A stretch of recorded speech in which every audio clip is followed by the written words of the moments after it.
అందరిని కూడా విజ్ఞప్తి చేస్తున్నాం.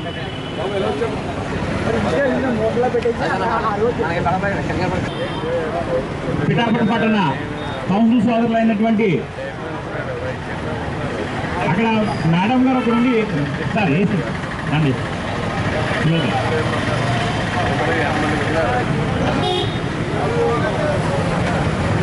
ఉన్న ఒక నిమిషం దండేసిన ఒకరు 1 by 1 దీపైన తర్వాత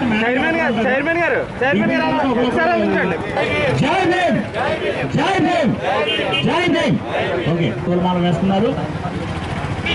జై భీమ్ చెప్పండి. జై భీమ్, జై భీమ్, జై భీమ్.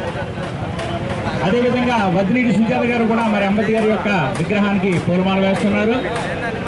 మరి పిఠాపురం కౌన్సిల్ సోదరులు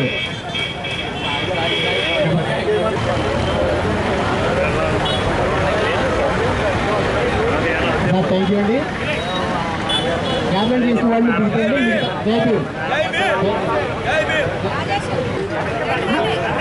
మధ్యరామి గారు వెళ్ళండి.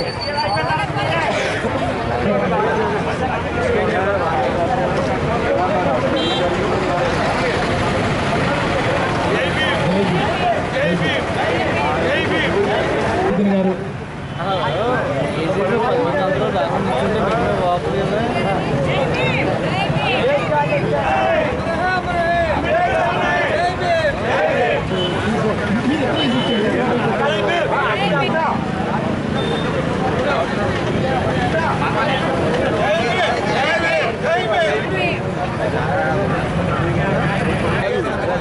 ఒక్కోటి లేదు మరి ఇది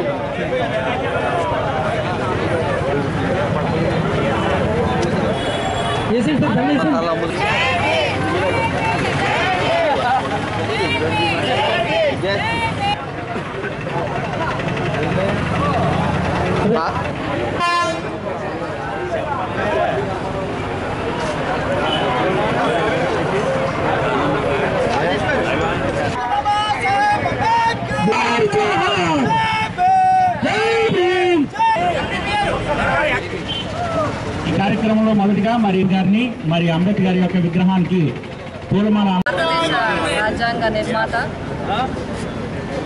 మరి భారతదేశానికి ఒక దిక్సూచిగా నిలిచిన డాక్టర్ బిఆర్ అంబేద్కర్ గారి వర్ధంతి సందర్భంగా వైఎస్ఆర్సీపీ పార్టీ తరఫున పార్టీ కార్యాలయంలో పిఠాపురం పార్టీ కార్యాలయంలో మా నాయకులు ప్రజాప్రతినిధులు అందరి సమక్షంలో ఘనంగా నివాళులు అర్పించారు.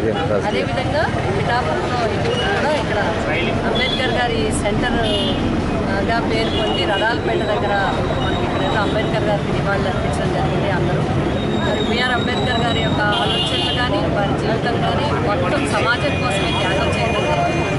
అట్టడుగు వర్గాలు, బలహీన వర్గాలు, మహిళలు అందరూ కూడా బాగా చదువుకోవాలి, ఆర్థికంగా బలపడాలి, అన్ని రంగాలలో రాజకీయంగా మన రాజ్యాంగ పీఠికలోనే ఈ భారతదేశం ఎలా నడవాలి అనే దాని మీద అత్యంత స్పష్టంగా భారతదేశానికి హక్కులు ఇచ్చే విధంగా ఆయన జరిగింది. ఈ భూమి ఉన్నంత వరకు బాబాసాహెబ్ అంబేద్కర్ గారిని అందరూ గుర్తించుకుంటారు, అందరూ గుర్తించుకోవాలి. ఈరోజు ఎవరైతే బలహీన అట్టడుగు వర్గాలు ఎవరైతే ఉన్నారో ఈరోజు వాళ్ళు వాయిస్ వినిపించగలుగుతున్నారు, ఈరోజు ఉద్యోగాల్లో ఉండగలుగుతున్నారు, ఈరోజు అందరితో సమానంగా పోరాటం చేయగలుగుతున్నారు, అందరితో సమానంగా మనగలుగుతున్నారంటే బాబాసాహెబ్ అంబేద్కర్ గారు ఈ దేశాల్లో ఉన్న పరిస్థితుల్ని అంచనా వేసి ఆయన ఇవ్వడం జరిగింది. కాబట్టి ప్రభుత్వాలైనా ఎవరైనా సరే భారత రాజ్యాంగం ప్రకారం నడవాల్సిన అవసరం. దురదృష్టవశాత్తు ఈ మధ్యకాలంలో మనం చూస్తున్నాం రాజకీయ కక్షలతో కేసులు పెట్టడం, రాజకీయ కక్షలుగా ఇబ్బంది పెట్టడం, రాజకీయ కక్షలతో హక్కుల్ని కాలరాచే విధంగా మరి నడుస్తున్న విధానాన్ని మనం చూస్తున్నాం. దీన్ని మేమందరం వైఎస్ఆర్సీపీ పార్టీ తరఫున తీవ్రంగా ఖండిస్తాం. రాజ్యాంగం ఏం చెప్తుంది? న్యాయం సమన్వయం చేయమని చెప్తుంది, సమన్వయం పాటించమని చెప్తుంది, అన్యాయం జరిగిన వారికి న్యాయం అయ్యే విధంగా చేయమని చెప్తుంది, అన్యాయం చేసిన వారిని తీవ్రంగా శిక్షించమని చెప్తుంది. కానీ ఇక్కడ వ్యతిరేకంగా జరుగుతున్న పరిస్థితులు మనకి ఇప్పుడు కనబడతా ఉంటాయి. ఎందుకంటే ఈ మధ్యకాలంలో ఈ 4-5 నెలల్లోనే మహిళల మీద హత్యలు, అత్యాచారాలు, తీవ్రమైన దాడులు, ఎన్నో వందల కేసులు వస్తున్నా కూడా ఇంకా ప్రభుత్వాలు పట్టించుకోని పరిస్థితులు, అలా మహిళల భద్రతని భయాందోళనలో పెట్టిన పరిస్థితి.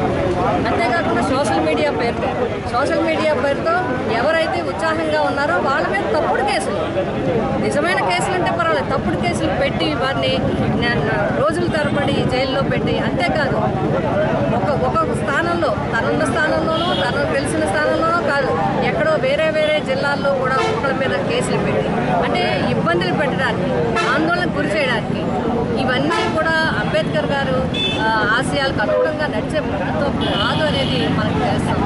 కాబట్టి ప్రభుత్వాన్ని కూడా కోరుకుంటాం, అంబేద్కర్ గారికి నివాళులు అర్పించడమే కాదు, ఆయన ఆశయాల సాధనకు అనుగుణంగా మన అందరం కూడా నడవాల్సిన అవసరం, ఆయన ఆలోచన విధానానికి అనుగుణంగా ఈరోజు ప్రభుత్వాలు నడిపించాల్సిన అవసరం.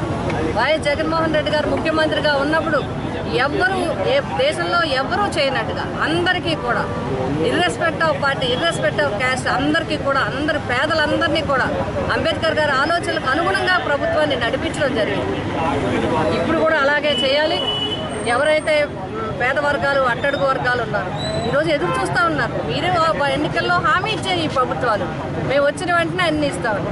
పేద వర్గాలకి అమ్మఒడి లేదు, పేద వర్గాలకి పథకాలు లేవు, పేద వర్గాలకి ఇబ్బందులు ఉన్నాయి. ఒక పక్క రైతులు చూస్తే వాళ్ళకి ధాన్యానికి ధర లేదు, ఒక పక్క దళితులకి ఇప్పుడు నిన్న దళితులకి ఇచ్చే కరెంటు 200 రూపాయల కరెంటు కూడా పూర్తిగా తీసేసే పరిస్థితులు వచ్చింది. ఇవన్నీ చూస్తున్నట్టంటే విధానం ఇక్కడ చెప్పే మాట ఒకటి, చేసే పని ఒకటి కింద కనబడుతుంది.